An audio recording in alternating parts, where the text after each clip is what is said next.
Greg, I have been looking forward to talking to you for well over half of a year. I know you, like so many guests on the show, are extremely busy and that you're trying to grow your organization literally in real time. Thank you so much for giving me the time and coming on the show. It's great to meet you. Thanks for having me. My pleasure. So I'd love to start, as I do with guests, just kind of at the beginning of what got you interested in what you've dedicated your life to, really, which is free speech advocacy and the First Amendment.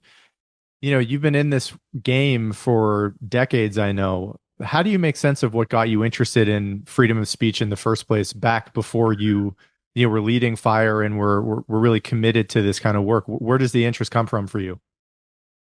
Oh man.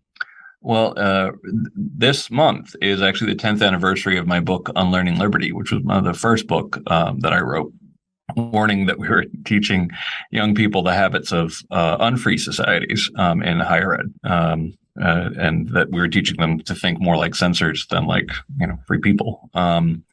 And it got so much worse after that. And in that one, I talk a little bit about my, my background. My, we can go way back. And my mother's ethnically Irish, grew up in Britain, and thinks of herself as British. She came over as a nanny during the Mary Poppins nanny craze of the 1960s. Meanwhile, my father is ethnically Russian, grew up in Yugoslavia, and thinks of himself as Russian, which makes sense because he was born in Croatia, and you don't just decide you're Croatian. They're going to want to know who your great great grandparents were. And my grandfather, not my great grandfather, fought the Bolsheviks. And of course, in New York, it's like, oh, so you're aristocracy. It's like, no, we're kulaks. We're serfs who made good. Like we were, decent working folk who were murdered by the millions by people by Stalin. So definitely that sort of like history and fighting authoritarianism was something that a lot of first generation immigrant Americans have. And it really makes you appreciate what's so different about the U.S. I grew up in a neighborhood that was very, there were an awful lot of other kids who were either immigrants themselves or first generation. But the nice thing was everybody was from someplace different. So there was, Peruvian kids, Korean kids, Vietnamese kids, Haitian kids. Like it was, it was interesting because there wasn't, everybody had different ideas of what you should and shouldn't be allowed to say. And in that background, it really became that you really understood free speech, because if everyone's mom got a veto on what you were allowed to say, given the cultures were so different and politeness and appropriateness norms are so famously different from culture to culture, none of us would be allowed to say anything. So you had to be really patient. You had to figure out where people were coming from. Occasionally someone would get punched, but ultimately, like, we really did try to figure out where each other come from. So I have the first generation sort of belief in free in what makes free speech is part of what makes America special. I've got the fear of authoritarianism. Got actual experience of it, growing up. But then I got to college, and I had a sort of like economic class chip on my shoulder. I went to a school where I was a scholar. I went to American University, and if you already have like a little bit of like a working class kind of chip on your shoulder, it's like the worst school to go to because it's a fairly affluent school, and I'm the one who had to work while I was there. But I was also a student journalist, and by the way, the class issues that was emphasized by my mom, like the difference in sort of like ideas of upper class. You shouldn't be allowed to say that with sort of like British kind of working class, kind of like, you get over yourself about what we're allowed to say. What was definitely in me already. But then I was a student journalist, and man, like, you get to see in real time why free speech, why the First Amendment has to be so broad, because practically every day someone comes into your office and says, Editor Lukianoff, you have to, or Lukianoff, as they mispronounce it, that you have to fire this reporter, or you have to apologize for this column or whatever. And it would take a second, and you'd go, why? And it would take a second, and you'd see that they knew that you have to punish that person or remove that article. They hadn't figured out why yet. And their brains would get busy trying to figure out what's the most, what's the best excuse I have to get rid of this person, and seeing in real time that people have this instinct to censor that is very determined. It's really what made me realize that First Amendment has to be, and free speech has to be, very broadly construed. last thing, the Communications Decency Act that tried to ban indecency on the internet came out in my senior year of college. I was really worked up about it. And so I went to law school in 97, and I specialized in First Amendment law. I took every class Stanford offered on freedom of speech. When I ran out, I did 6 credits on censorship during the Tudor dynasty, and even interned at the ACLU. And my friends thought I was crazy. Like you're putting all your eggs in this basket where it's very hard to find a job. And they were right. But Fire co-founder Harvey Silverglate found me by a recommendation from Kathleen Sullivan, who was then the president, then the dean of the law school, and it worked out. I was lucky in the sense that a new organization was hiring, at a high level for a First Amendment person, but and I've been doing it ever since. It does seem like your family background and the experience of your family being in a kulak and all of which I don't think is generally well known history in the United States of what happened to those people during the Soviet Union. But this was a question I knew I wanted to ask you, which is a very basic one. But when someone asks you why free speech matters to begin with, and you just alluded to some degree about this in your own family history and your own upbringing, how do you respond to that? Why do you think it is something that still deserves the continued esteem that I think people like you are trying to give it in our culture? I think we need to protect freedom of speech because it's what I call the eternally radical idea, and what I mean by that is that in all of human history, in every generation, certain people stand up to demand that other people be censored. Yeah. And free speech being on the winning side is much less common. And it took a long time before it was even really practical to argue for freedom of speech, because I do believe that there, and even though I have my issues with David Graeber in his book The Beginning of Everything, he talks about there having been this period before like pre-civilizational when farming had been adopted, but societies were more varied in how they were set up. I suspect there were probably more, bands and groups that had something that looked a little bit more like deliberation, in their processes, but we don't really know. So my guess is that what was going on in Greece was actually with Greek democracy and that kind of stuff, that there may have been analogs that go much further back, but again, that's a guess. But in ancient Greece, you had these small scale societies that had democratic norms and actually were true democracies, like in Athens, in the sense that everyone, they did things by majority rule. Of course, they didn't include the slaves or women, but at the same time, it was, so they had ideas of freedom of speech. The Roman Republic had interesting ideas of freedom of speech that were very elitist. But outside of those pretty unusual forms of government, it shouldn't be a surprise that there wasn't that much discussion of freedom of speech until the printing press was invented, because there's no real practical way to reach that many people in a way that would actually make that much of a difference to begin with, until you actually have this original disruptive technology, the printing press. But almost as soon as the printing press is in wide distribution, as soon as it was about 1450 that you start having the printing presses made in Germany, but by like 1520, they were all over Europe.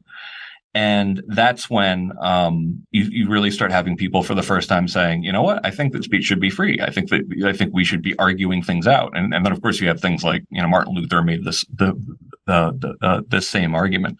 So I think that this is a long-winded way of saying that freedom of speech is one of the best inventions in human history for art, for science, for progress, and here's one that's underappreciated: for peace. And that may seem counterintuitive, because of course the printing press, when it was originally invented, very quickly led to religious wars, civil strife, an increase in the witch trials, which is less known. But freedom of speech is about changing minds and about deciding things through discussion rather than the more typical way disputes were solved in most of human history, which is violence or the threat of violence or ostracism. Discussing things, is one of the greatest inventions in human history. Yeah. About a year ago, I had a chance to interview Jonathan Zimmerman, who wrote a book also about free speech. He's a professor at Penn. And a point that he continuously brought up during that conversation and in the book that he had recently written was that, free speech in our country was often the only tool that powerless people had to enact any form of change or have any hope of enacting any form of change. I know just in doing research about your life and your career that I believe it's your point, and I think this is a historic fact that you just alluded to, that for most of human history, freedom of speech did not exist in civilization. It's the exception and not the rule. I'd love if you can to speak about what we know about what happens in civilizations that don't have freedom of speech. What tends to be the power that renders justice or injustice, how those civilizations tend to work. What do we know about what happens to civilizations, which are probably more typical than not in history, that don't have free speech as sort of a bedrock of the society? Well, to back up a little bit, big fan of Jonathan Zimmerman. I think he's done great work. I think he's a very good communicator on all of this. Now, when I speak at high schools, I always have to make this point that I didn't really think I had to make, which is, but younger people aren't being taught about freedom of speech, and you have to explain that there's this propaganda, frankly, that kids are running into in K through 12. That essentially free speech is the argument of the three Bs: the bully, the bigot, and the robber baron. And I try to break this apart and just say, okay, who didn't need freedom of speech? Rich and powerful people. Why rich and powerful people were okay? Because they're rich and powerful. And I point out, it's like, and by the way, representative government in parts of Europe largely started as kings and czars needing money from the merchant class and being like, okay, you can have some say and rule if you give us some money. So like the rich and powerful mostly do just fine. Of course, in communism, not so much. But once you get to democracy, once you get to some kind of representative government, which is also, again, exceedingly rare up until the relatively recent past in human history, the majority, in addition to the rich and powerful, make the rules, and they, like in Athens, they get to decide. The only group that needs freedom of speech and freedom of speech to be understood as a separate value other than the general will or popularity or majority vote are the less powerful, the less popular, and the non-majority. And the reason why this isn't being explained to young people is partially because in institutions like K through 12 and higher education, they're a little uncomfortable with pointing out that they're pretty politically homogenous, and that because then they actually are like, well, maybe we're the ones representing the powerful point of view, but that can't possibly be. Makes a little bit more sense in K through 12, where teachers aren't that well paid, and you can understand like not having a sense of this being a powerful point of view. But higher ed likes to kid itself like it is not one of the richest, most powerful institutions in the world. But once you actually are in power, and once you know that people who agree with you are going to be in power, it's typical, if disappointing, that in many cases you start turning on freedom of speech, because you're kind of like, well, when I wasn't that powerful, I really believed in freedom of speech, but now that I can make the rules, well, guess what? I'm going to do what everybody does. Well, actually, not everybody does. It even starts with being very pro free speech, but sometimes they pretend to. But then when they get in power, they're like, well, I'm making the rules now. I'm going to settle all these scores. And the idea is not to lead to that sort of seesaw of kind of like, I'm in charge, now I censor you. I'm in charge, now I censor you. Is to stop that process entirely and be like, it's the thing that made James Madison come around to a Bill of Rights, was just this idea that originally he was like, if we're creating this great representative government, why would we want a Bill of Rights? Because we'd only be limiting our own power. We'd only be limiting what the people want. But then really came around to the idea. It's like, oh, actually, no, there are some undemocratic ideas that essentially political minorities should be protected, even if it is the will of the people.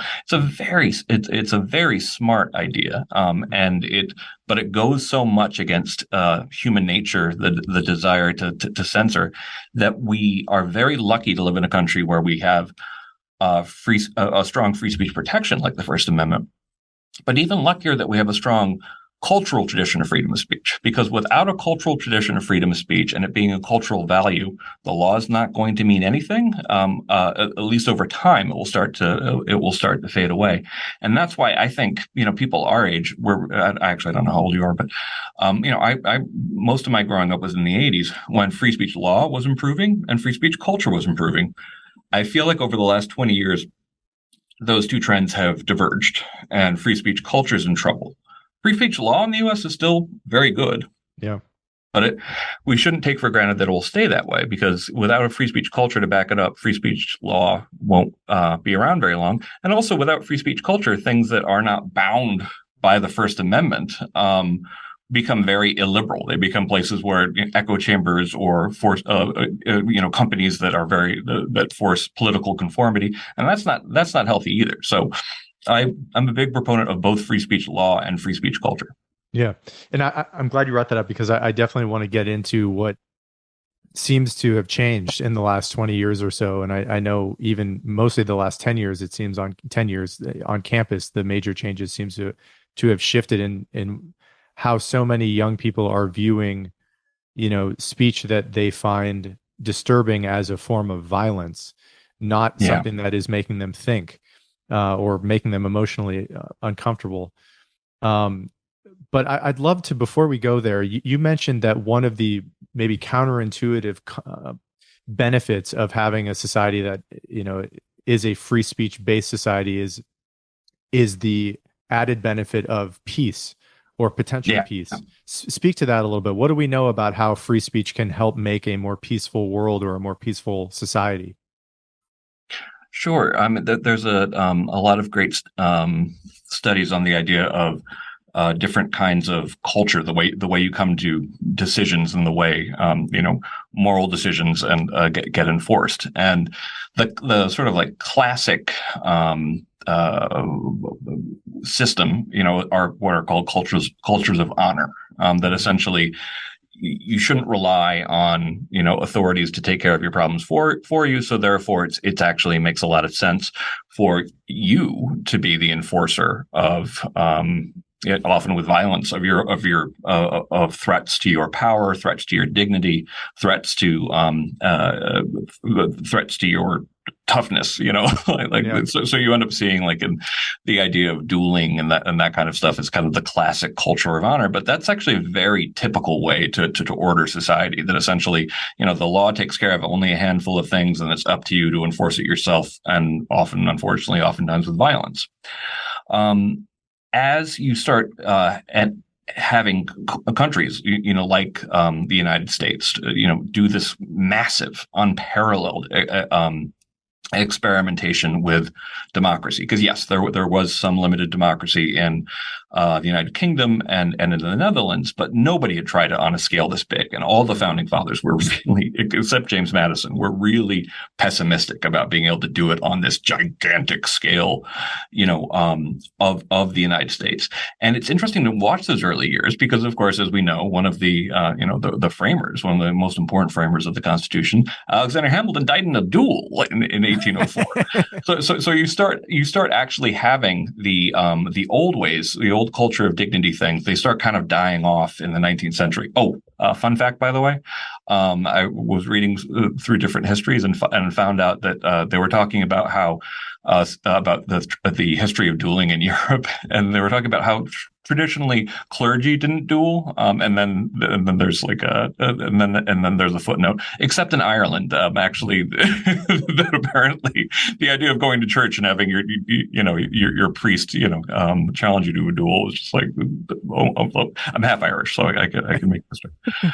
Anyway, so what it got replaced by was this idea of a culture of dignity that essentially, and that's the sticks and stones culture. And what I mean by that, because sticks and stones has been the most embarrassingly badly misrepresented term in my experience, because you really have you see people saying, it's like, well, we used to say sticks and stones may never hurt me, but now we know words can hurt. It's like, okay, you don't have to make up a special maxim that you teach children if words don't hurt. It wouldn't even make sense if you said sticks and stones may break my bones, but names will never kill me, like will never hurt me. That's something you tell kids to live in a culture of dignity. That essentially, like, you can have your opinion, you can be a jerk. I'm not going to let it get to me. I'm not going to challenge you to a duel. Yeah. And the culture of dignity ideas, the idea that you're in charge of yourself, that authority, is in charge of, as it's cynically put, but probably accurately, has a monopoly on the use of violence as a form of coercion. But you have the vote and you have persuasion. And it turns out that since it's a replacement, for settling things with your fists or your guns or with your tribe, of course it's heated, because it's about how the government's going to work. It's about who lives and dies. It's about what wars we fight. It's about what taxes people pay. It's about winners and losers. It's about so many different things. Of course it's going to be intense. It's about really serious stuff. But unfortunately, what we've seen develop on campus, and I don't love, and it's Bradley Manning and Campbell. They wrote a book called A Victimhood Culture. Not a term I love, but what they're saying is that it's, I prefer to describe it an alternative way that they talk about it in the book, which is that every conflict is intermediated. That essentially you go to someone in power to say, listen, this person has insulted me and I want you to do something about it.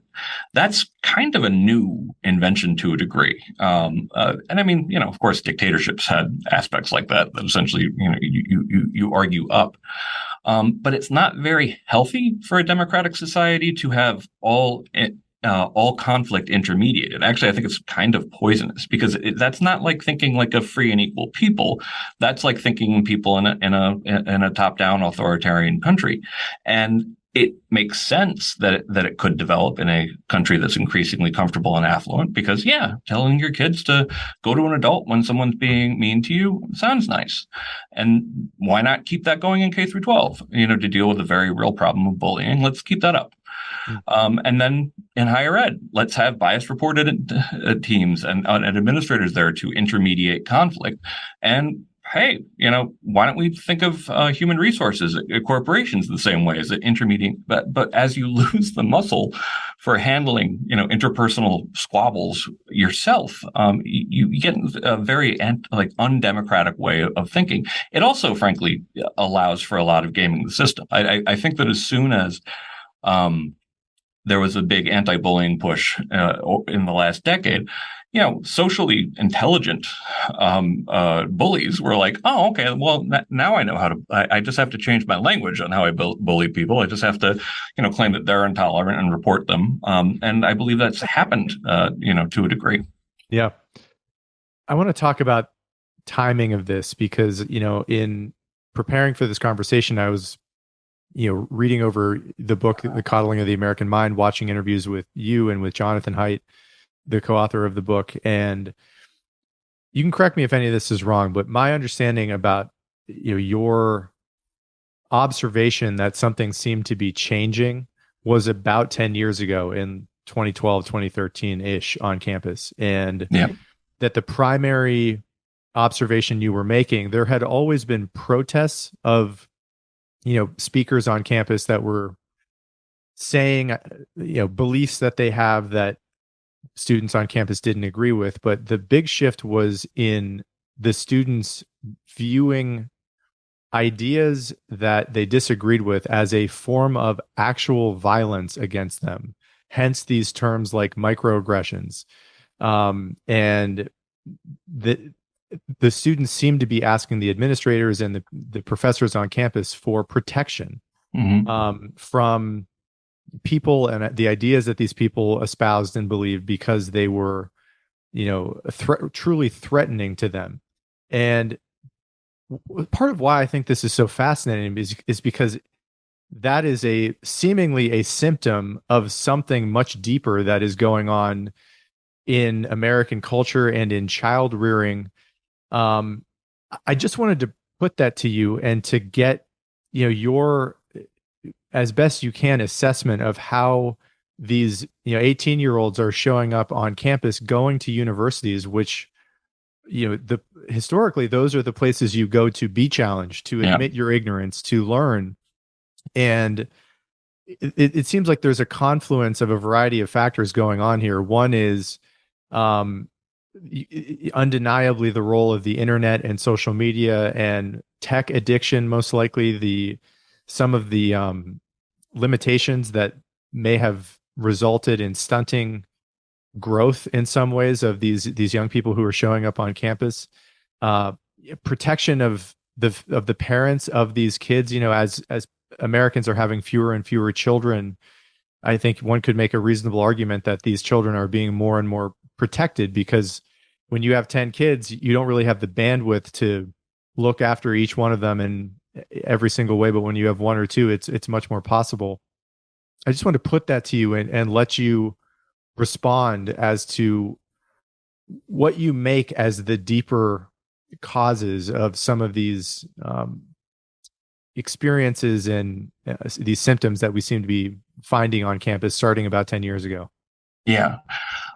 Um, I mean, great question. Also, very complicated one. So, Coddling the American Mind, which came out in 2018, which is feels at once so long ago, but also like we've been through like 15 different lifetimes since 2018. It's been Totally. really busy 4 years. Yeah. The the whole book is trying to figure out what was so different about those students who were hitting campus around then. And one thing that I'm always really adamant about pointing out is that is the economic class element of it. Mm. Is that the challenges currently faced by kids in the bottom half of the American income distribution, actually honestly probably even like the bottom 3/4, are very different than the kind of kids who are showing up, particularly in the elite colleges that got hit with this very strange and very sudden sort of illiberal current. So it was very important to me that we state that very clearly, that if you want to figure out what's hitting working class kids and poorer kids, Robert Putnam's book, Our Kids, is a better thing to study. But if you're trying to figure out what hit elite campuses in 2013, 2014, you do have to look more at parents, not just in the upper quarter or the upper 10%, but how many of these kids actually come from like the 1% or 0.1% on some of these campuses is really kind of shocking, or maybe not shocking, but it was to me.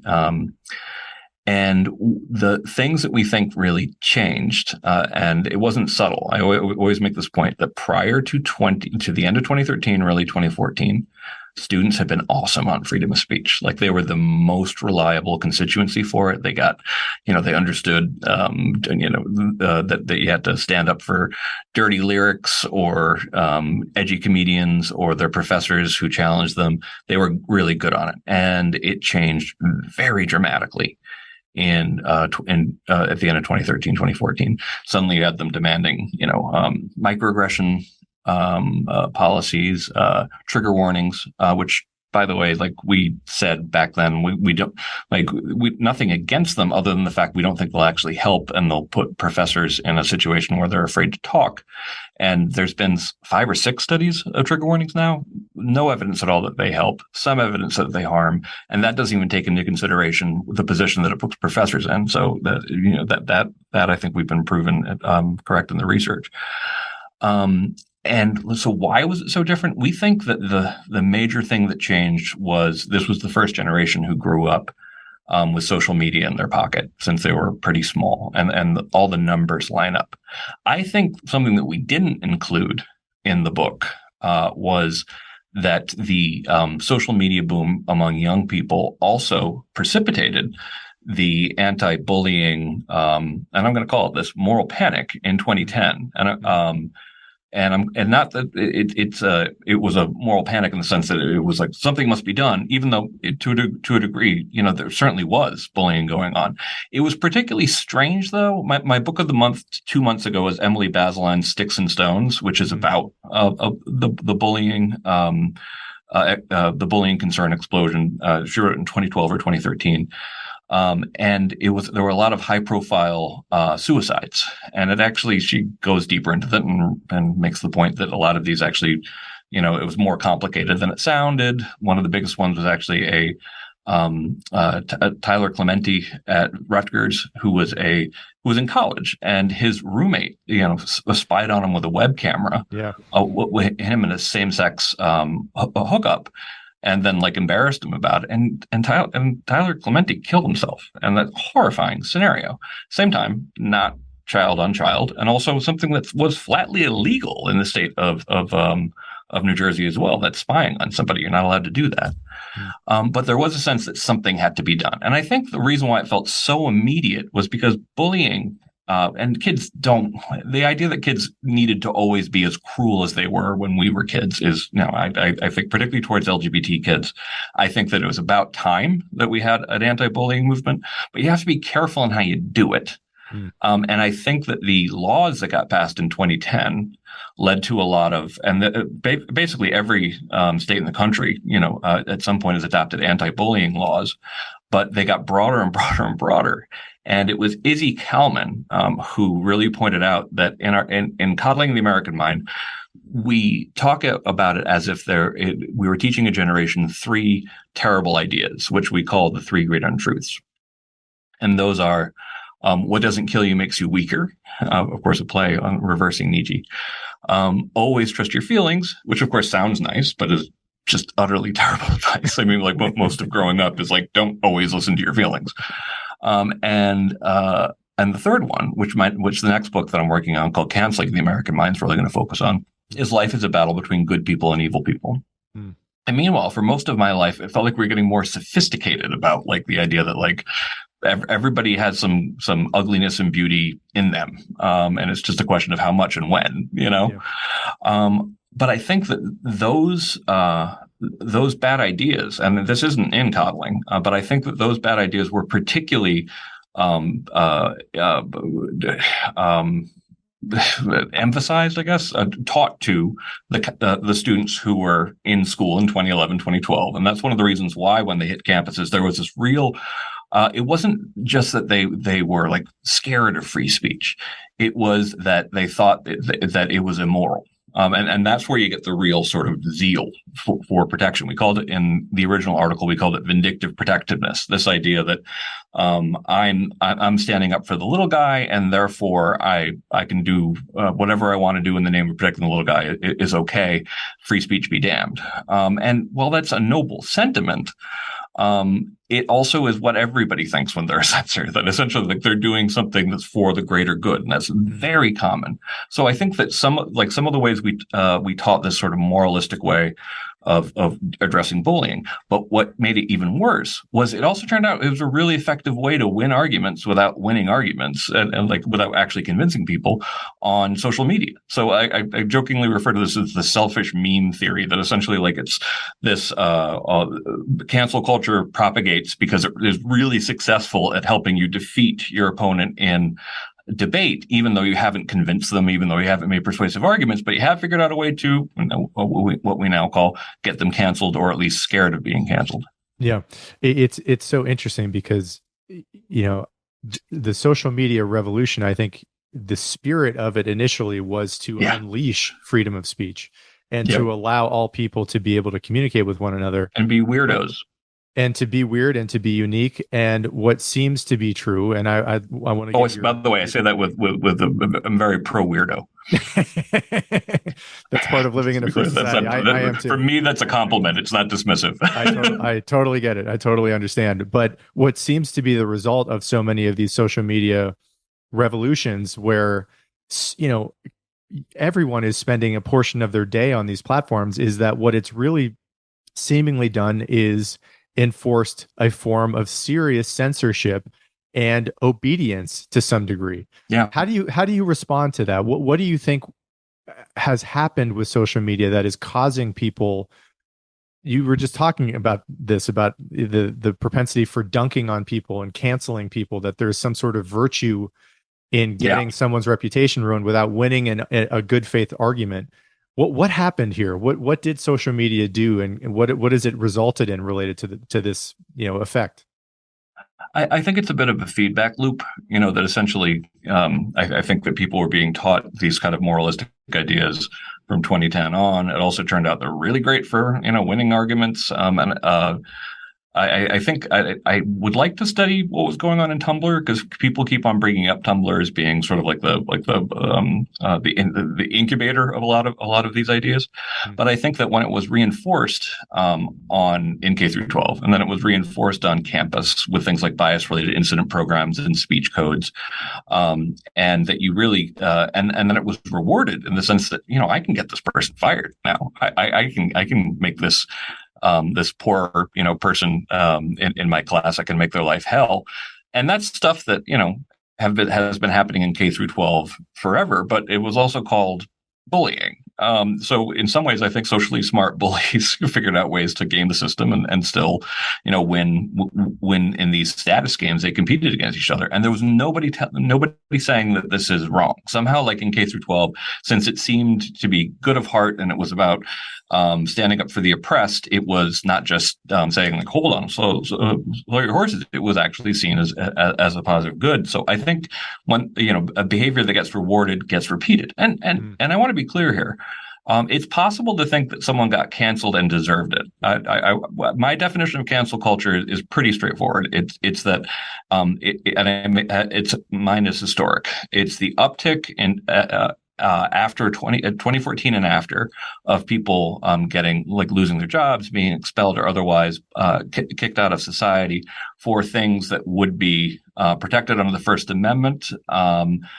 If you were a public employee 20 years ago, to be like really like I got called out a little bit on not being precise enough, and I kind of took for granted that I didn't have to actually go deep on what I'm talking about. But basically, like, having an opinion when you're off the clock, or having something that is about a matter of public concern when you're on the clock, was generally considered stuff that you shouldn't be fired for. And man, it increased after 2014. And just to give you some stats here.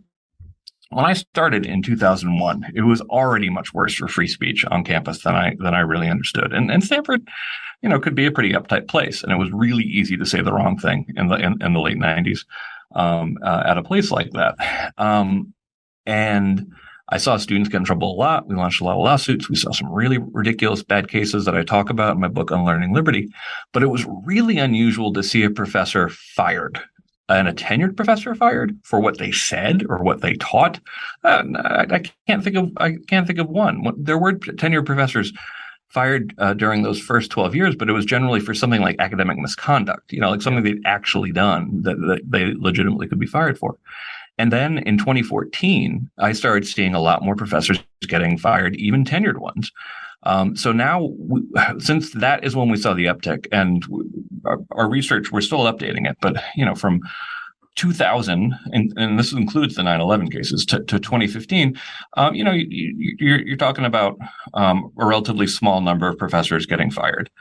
Or being targeted for being fired. And now we're up to something like 780 examples of professors being targeted. About 60% of those result in them being punished or censored in some way. About a fifth of them involve being fired or suspended, like really serious punishments. And about 40, and this is a big number, by the way, professors who are tenured being fired. And you will occasionally have, like, I was on the Dr. Phil show 3 times last week, which is weird. I felt bad in some ways, because he actually seems like I crack jokes sometimes about Dr. Phil. And meanwhile, I did the show with him. I'm like, oh, actually, you actually seem kind of like a lovely man. So I feel bad now. But I was put up against this dude who was really, this me talking about this made him really mad. It's like, that's nothing. That's nobody. That's just 700. Well, what is that? There are millions of professors. And I'm like, okay, there are not millions of professors. There are hundreds of thousands of professors. There, depending on how you count it, there might be around 300,000. There was one that said 115,000, but I think that's full professors or something like that. So it's not millions, first of all. And about 80% of students who go to four-year colleges attend about 600 schools, and the top 100 schools, are disproportionately influential on the whole country, and the top 10 are wildly more influential. And the cancellation attempts are really concentrated in those top 10 schools and those top 100 schools. So the places, and it might just be an artifact of the fact that, some of the lesser known schools, the less wealthy schools, don't have the kind of student media to let us know about cancellation attempts there. But the uptick has been nuts. So so I think we saw like 38 attempts to get professors fired in 2015, and then it was like 130 in like 2020, with a much higher rate of professors getting fired. And this is one thing that drives me nuts about the culture war, though. And I always point out at this point when someone's really being like dismissive of this, it's like, well, you should understand that a surprising number of these actually come from the right, and actually the right has some successes. It has some, had some like scalps on the wall of professors who they got fired, usually for saying something what they consider politically incorrect from that direction on Twitter or on Facebook. Yeah, the numbers are really, we couldn't find a period of mass censorship of professors in American history that really matched up. When we looked at McCarthyism from 47 to 57, we found about 100 to 130 was a generally accepted number. We're not even totally sure like where that 100 came from, and we're going to be double checking that. But still, like that, and I want to be really clear: 100 to 130 professors being fired during a 10-year period for speech is really bad. It's really bad for academic freedom. But to have a situation where you're talking about larger numbers of professors getting fired and suspended during a time where there isn't a national security scare like there was in the 1950s, there isn't a war, and people are still saying this isn't even happening.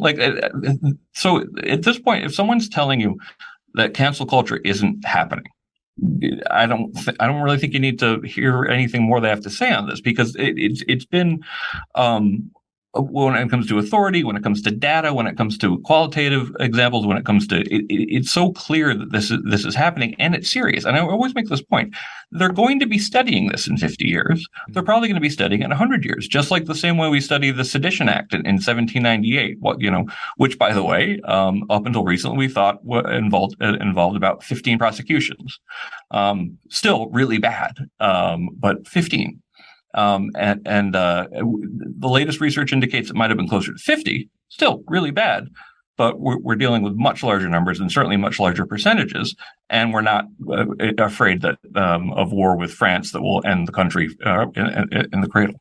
Yeah, you used this phrase earlier in the conversation that it is the radical idea, right? That it's so counterintuitive. The eternally radical idea. The eternally radical idea that it's so counter to human nature, but arguably is one of the most important innovations in our history as a species. And you just said this, that it isn't unique to the left, although I have thought, just in reading about so many of these examples and why there isn't more of an outrage, is that at least the cases that I'm mostly familiar with, and I don't know if it's the majority of cases, do seem to be the left dunking on right-wing professors who have views that they find abhorrent. And because so much of the media is sympathetic to left, causes on the left, there's less of an outrage than I think there would be if the inverse were true. But that being said, I do want to go ahead. I do want to just correct one thing. A lot of the cases where the left is, getting someone fired, getting a professor fired, it's also a professor on the left. But usually the distinction is that the professor is liberal the same way I think of myself as a liberal, which is like pro free speech, like liberal of 20 years ago. Whereas it's the sort of more social justice oriented left that gets them. And the reason why it's also the case is because, frankly, in a lot of schools, there just aren't that many conservative professors to begin with. So Right. a lot of lefty professors are being targeted from their left, sometimes also from their right, usually for what they say on social media. But when it comes, but the students are much more likely to be successful in getting professors fired, and the students overwhelmingly come from the left. Yeah, I think this is what you were kind of getting at when you were making the comment that, while there are more than 100,000 professors and, hundreds of them arguably are getting fired, it's really where the motivation to fire these professors is coming from, these elite influential schools from which the real cultural leaders of the country come from when they take over at media organizations, at newspapers, at consulting firms, the movers and the shakers of the country, and they take a lot of that spirit potentially with them to wherever they end up working for their career. And that downstream of the zeitgeist of the universities where they may have gone, is how they penetrate the culture in general and create more of an atmosphere. But I'd love for you to talk about what the differences seem to be on the left and the right in terms of the issues that really seem to piss them off to a point where they get irate and begin to call for censorship of people that they disagree with. Do there tend to be just a few that consistently cause the left and the right to get so worked up that they actually begin to call for people's ouster? Well, certainly the one of the biggest trends has been professors talking about epithets in class, and 10 years ago, like the idea that there was a distinction between obviously you can be fired if you start calling students epithets in class because that's unprofessional, and potentially could get combined with other action could rise the level of racial harassment. But it was accepted that, we're adults and there are cases that actually involve racial epithets, and that quoting, Supreme Court cases accurately, or for that matter, quoting James Baldwin accurately, or quoting NWA accurately, quoting hip hop accurately, wasn't the same thing as using it. It was just considered like, in this context, we should be able to understand that this is a word. I think we've now seen like 60 or 70 cases of this. And those include ones that fire hasn't taken public because professors are afraid to even say that they got in trouble for this. So like that's one thing that's been a major trend, and it started, with a professor at the New School who was critical of the fact that they called a book about James Baldwin, the great James Baldwin, not my Negro.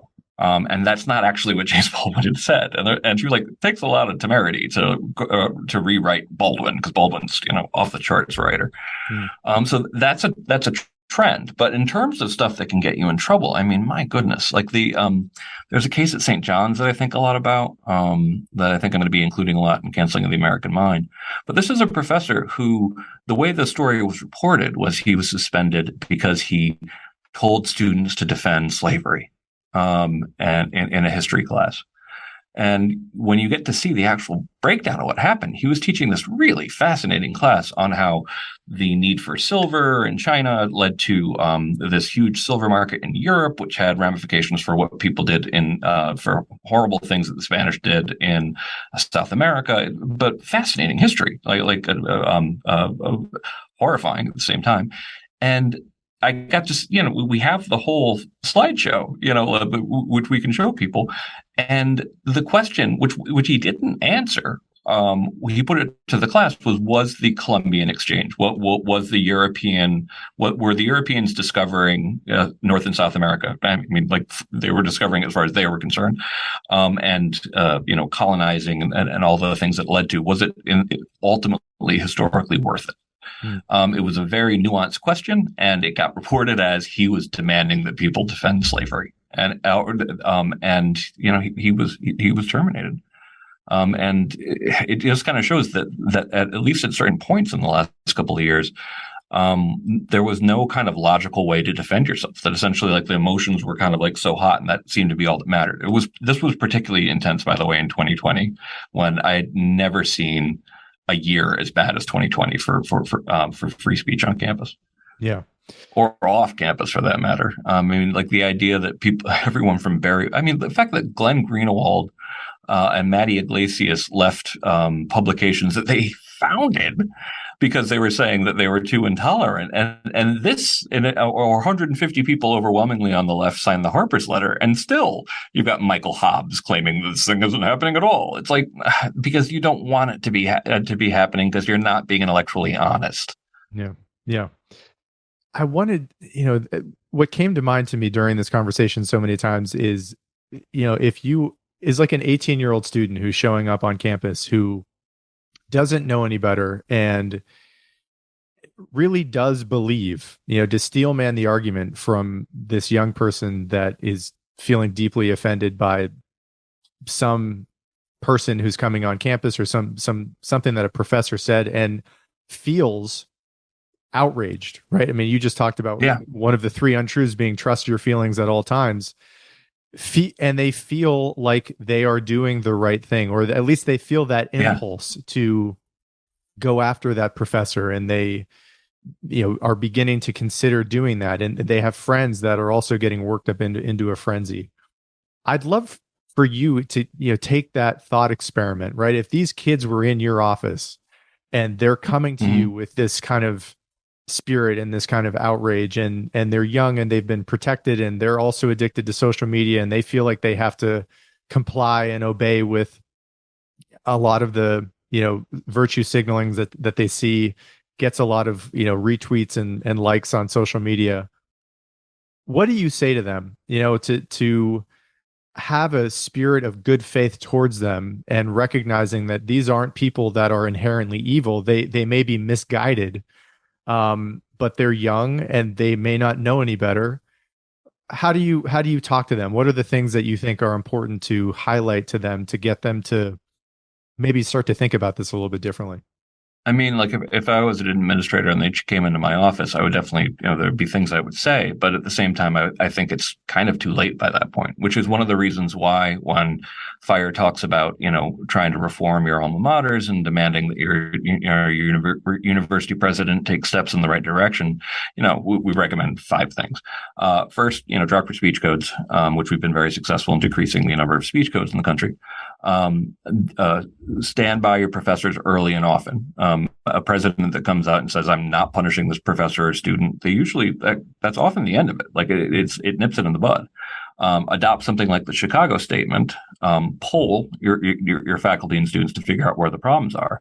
But most importantly, teach freedom of speech and freedom of inquiry from day one. Make it part of orientation. Make it taught by professors, please, not administrators, like people who actually understand the deep theory behind freedom of inquiry. And it should be taught on day one, and it should be re-explained over and over again, because what Jonathan Rauch calls liberal science, it's a sophisticated idea. It's that our intuitions are wrong all the time. That one of the great innovations in human history was taking seriously the possibility you might be wrong. He wrote a great book called Constitution of Knowledge. That essentially, I really like this idea in Yuval Harari's book too, of calling the Enlightenment the discovery of ignorance, because enlightenment makes it sound like, oh, we all became so clever. We did to a degree, but only because we realized, wow, actually, when you start testing this stuff, well, everything, all of our folk wisdom turned out to be completely way off, and all of our guesses were wrong. So you got to start instilling that epistemic humility, the humility in how much you can know, and how much you don't know, really early on. And that should be talked about on day one. And the idea that, how you've heard that this person is evil, this person, go and listen. Go to the talk. And this is the most radical thing, because sometimes people are kind of like, go and protest it then. I'm like, honestly, my preference would be like, go sit in the audience and listen and try to see where the person's coming from. And if you're still, angry, ask some tough questions, but really do try to understand where they're coming from, because the people who are currently being treated as, beyond the pale, so many of them are not nearly like not the monsters that people are being told. I mean, I'm sure there are people on campus who hate my guts and hate John Haidt's guts, who think we're saying something because they know the title of our book, which I'm not a fan of the title, Coddling the American Mind, as I've said until I'm blue in the face.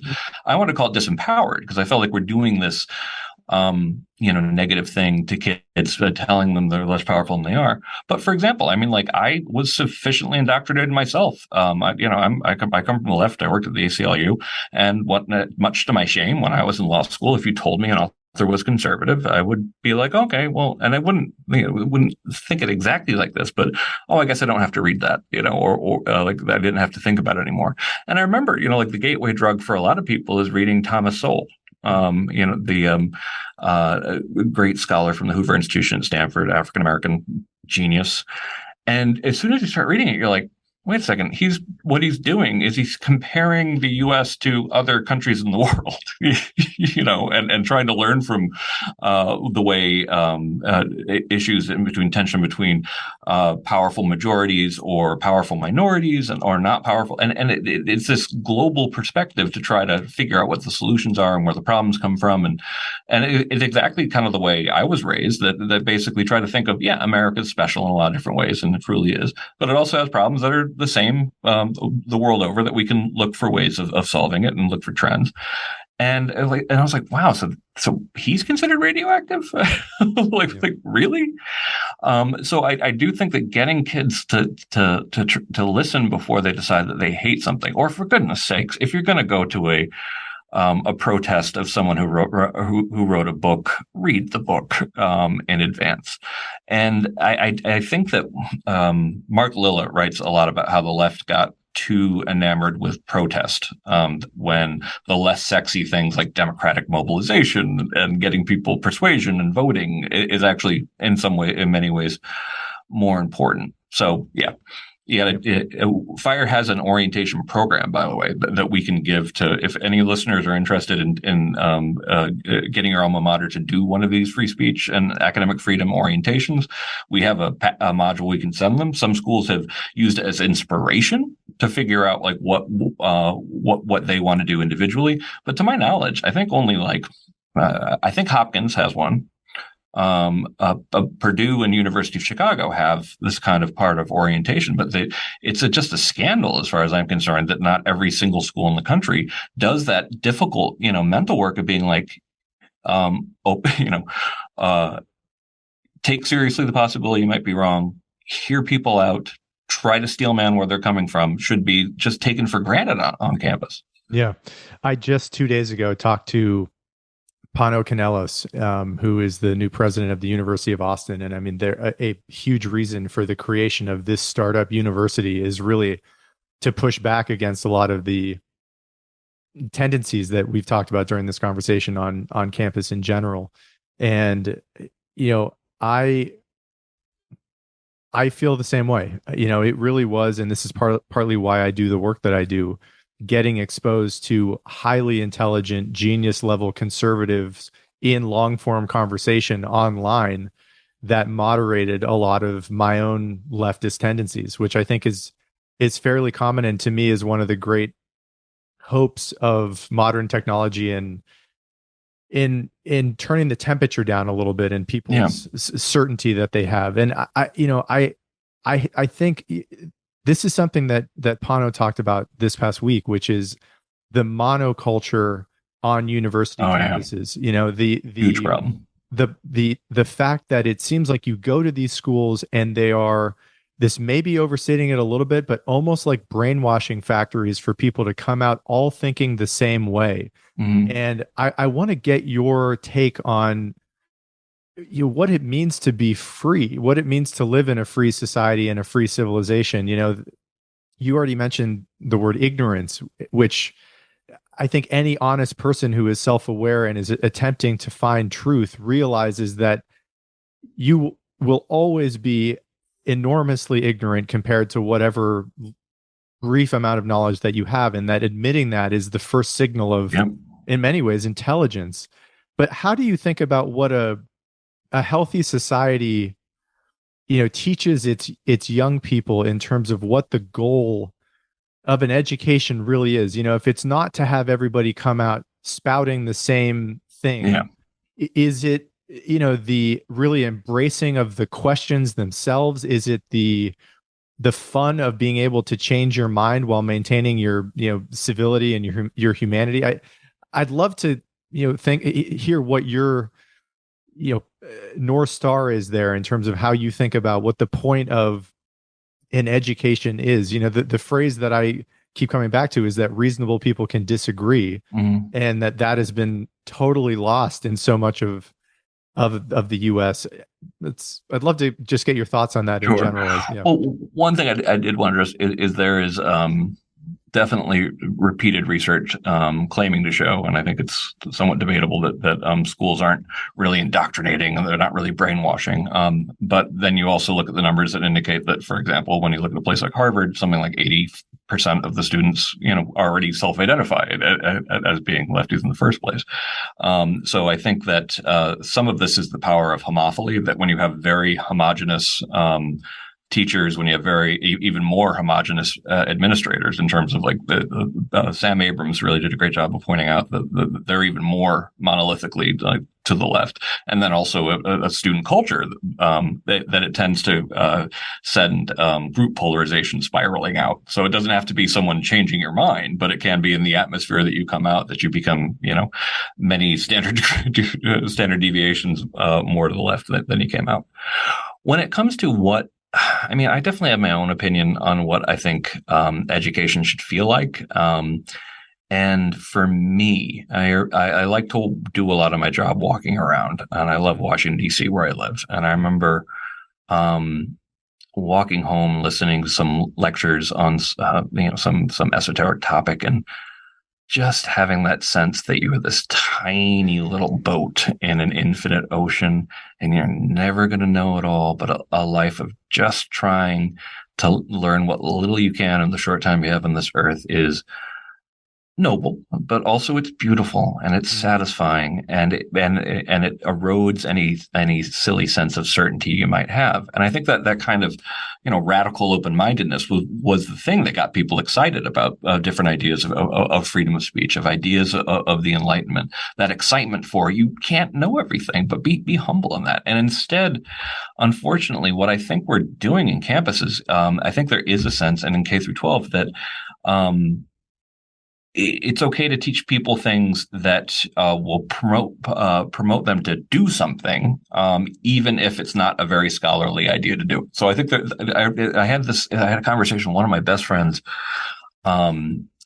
shortly after law school, and he criticized me. He said, "It's like, well, you're always thinking about what's factually accurate, but I'm trying to figure out what will motivate people." And I'm like, yes. Because if you don't, Alice Dreger has some great stuff about this in Galileo's Middle Finger, where she says, if you care about, let's say you really care about progressive causes, guess what you need? Science.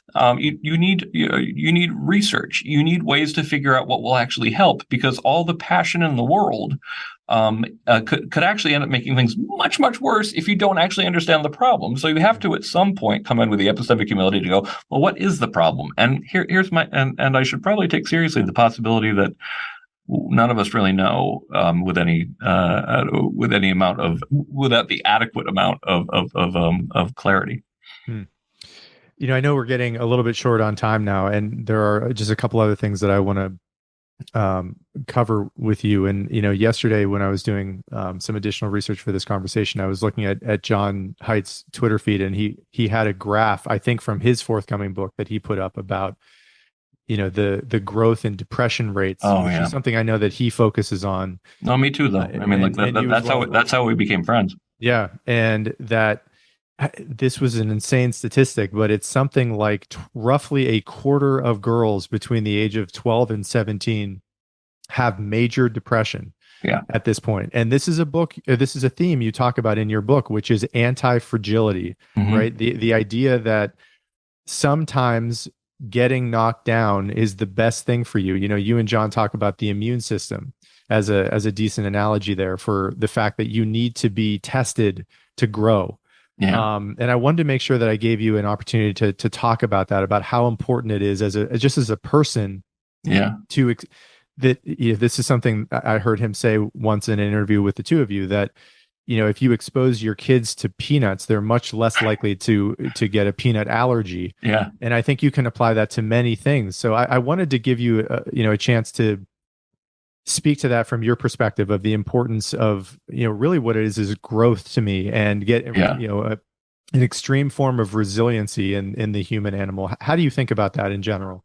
I mean, like I said, that was what made me and John friends. Was when I was struggling, having my own struggles with anxiety and depression, which I had for my whole life, and it got so bad that I was hospitalized, which I talk about.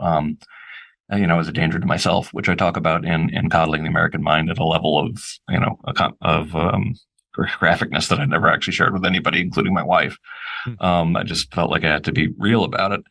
And the theory was that administrators, that people on campus seem to be telling people to catastrophize, to overgeneralize, to engage in good versus evil, negative filtering, all this kind of stuff, and which are the mental habits of anxious and depressed people. And I remember thinking when I was in recovery in 2008, it's like, well, thank goodness students aren't listening; they're rolling their eyes at what administrators are saying, just like young people always have. But in 2014, when we saw that major shift, it really did. You could hear it in the arguments that essentially it was presumed that they were fragile. It was assumed that their friends were fragile, that they could know that they'd be permanently harmed by hearing things or being exposed to people that would hurt them forever, that they'd never recover. So this is cognitive distortions, as they're called, on steroids. This is overgeneralizing. This is mind reading. This is fortune telling. All these kind of things, but they've been taught it. What is so cynical about it is I feel like they're being taught this stuff for that very reason of thinking that, well, if you believe these great untruths, you'll be more likely to go, advocate and fight for various political causes. But meanwhile, it's incredibly damaging to people to believe this stuff. And so, like in 2014, when we first started talking about this, we were making the argument that you should. And I was making the argument to John that not only is this going to be a disaster for free speech and academic freedom, this is going to be a disaster for mental health. Yeah. But we hadn't seen the numbers yet because the data wasn't really out for what was happening in 2014, of course, in 2014. And wow, when the data came out after the original article that we wrote in 2015, it was terrifying, and it's just gotten worse. Meanwhile, Coddling has been this crazy successful book. It's nearly 600,000 copies sold. And meanwhile, and while I appreciate the fact that people are reading it, I wish they'd listen to what we're trying to say here, because it's clear that we're not figuring out ways to teach, younger people the habits of not anxious and depressed people. And I think that the mental health crisis is something that, unfortunately, K through 12 has helped create, social media has helped create. And when it comes to like the idea of antifragility, that's like a starting place. That essentially you should start as a parent with the idea that actually, I know that if my kids aren't challenged enough and don't have a chance to challenge themselves, and aren't encouraged to actually, to try difficult things, they're going to be much more frightened of the world than people who, develop a sense of what's called self-efficacy.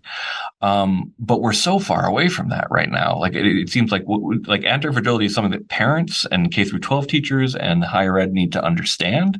And the idea that you're doing anyone a favor by whispering into their ears, by the way, you're actually very fragile and you can't handle any of this stuff on your own, is insane. Yeah. Yeah. Thank you for sharing that, because to me, I agree with everything that you just said. And I think that, it is such an insidious message to be giving to young people that is seductive, because when the world does get difficult, which it will be,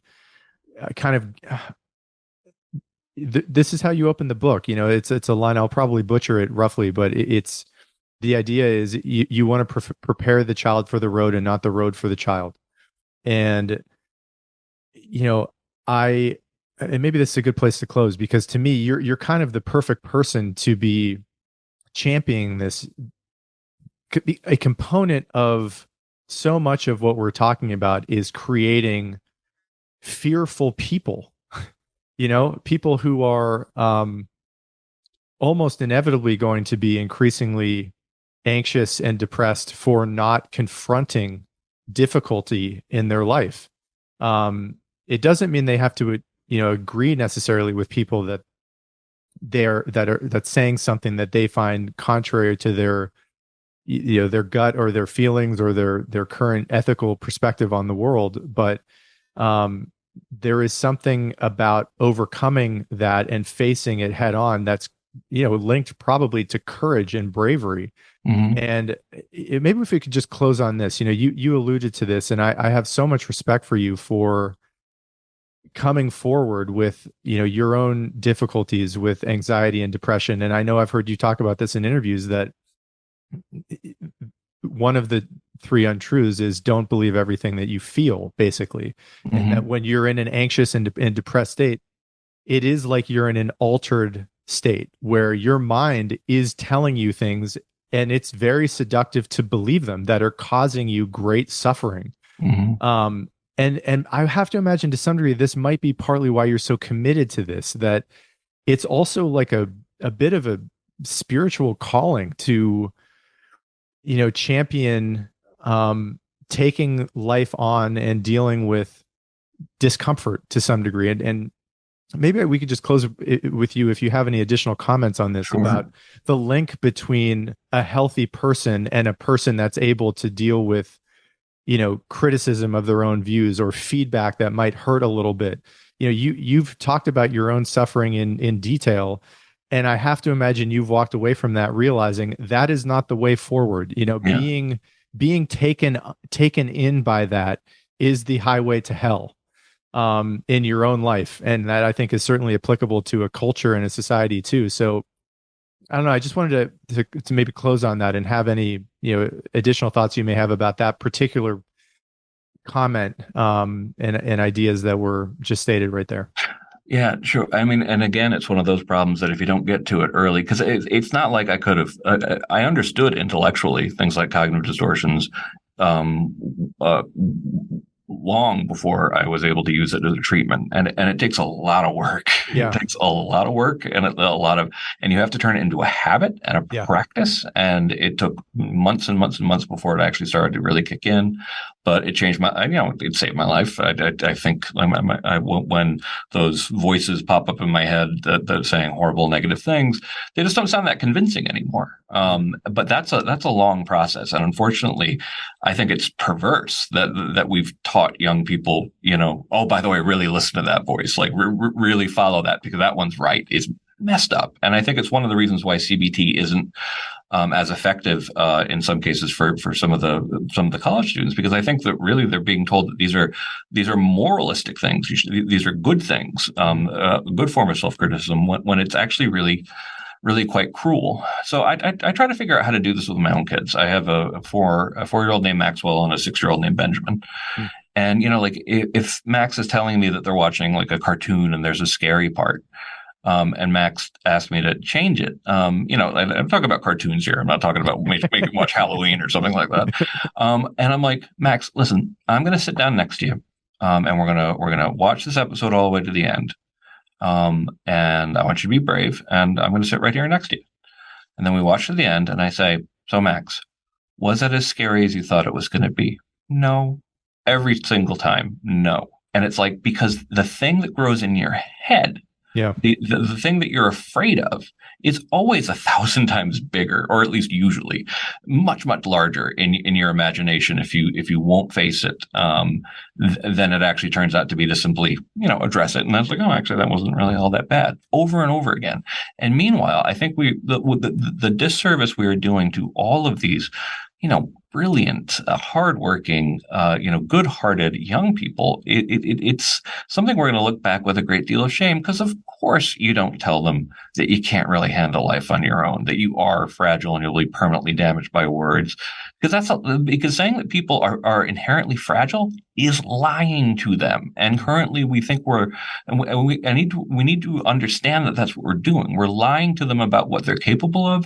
And we're telling them that they are far less powerful powerful, far capable of much less great things than they actually, much fewer great things than they actually are. Yeah. I think that's an awesome place to close. Greg, I know how busy you are, and I think I speak for many people in commending you and saying thank you for all the work that you've done over the years for this issue, this eternally radical idea that I think we really underappreciate how much it has shaped and given us so many benefits that we now take for granted. And anyone who dedicates their time and energy to continuing to lift it up to the prominence and esteem and respect that it really deserves, I have a ton of respect for personally. So thank you so much for doing this, man. It was really a pleasure to talk to you. Thank you, Dan. I'm glad we got to do this. Likewise. And now I got to go work on an article. Good luck.